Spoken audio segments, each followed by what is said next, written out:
So far you learned about shared access signatures for blobs. These are so-called service shared access signatures as they are specific to the blob service. Also the other storage account services, files, queues and tables support service shared access signatures.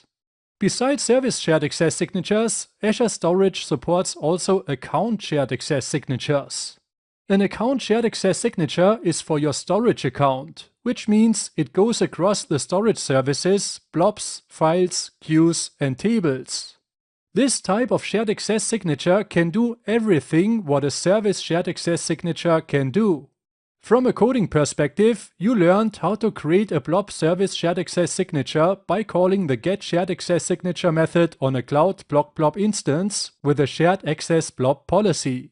You can also call the getSharedAccessSignature method on a Cloud blob container to give access to the whole container.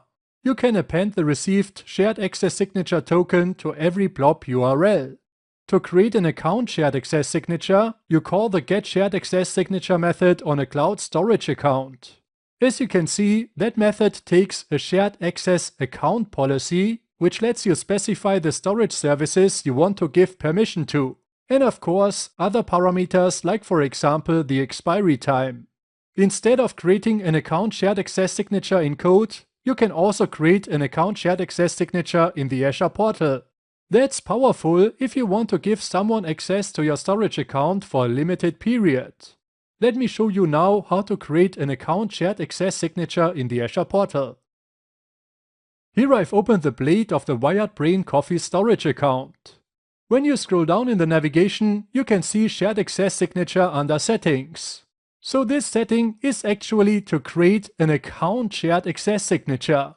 As you can see, you can select here the allowed services, blob, file, queue and table. Then you can select the resource types, the allowed permissions, and you can also select a start and an expiry time. Like on the service shared access signature, you can select the allowed IP addresses, the allowed protocols, and the signing key. Now let's click here on Generate Shared Access Signature and Connection String. After you click that, you can scroll down and you can see here a connection string. You can also see the Shared Access Signature token here, and then the different service URLs for blobs, files, queues, and tables. Now let's try to use the connection string in the Coffee Video Admin application. So I copy it here. Let's switch to Visual Studio. Here I've opened the app settings class that contains the connection string. Let's comment out the original connection string and let's just paste the connection string from the Azure portal.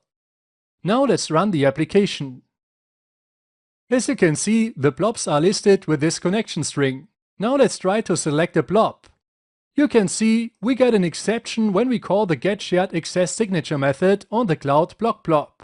Of course, to create a shared access signature, the account key is needed. But now we are using a connection string that doesn't have an account key. So you see, you can't create shared access signatures with an account shared access signature connection string. Let's stop the application and let's open up the Coffee Video view that contains the media element that requires the blob URI with the shared access signature token. Let's just comment this media element out and let's run the application again.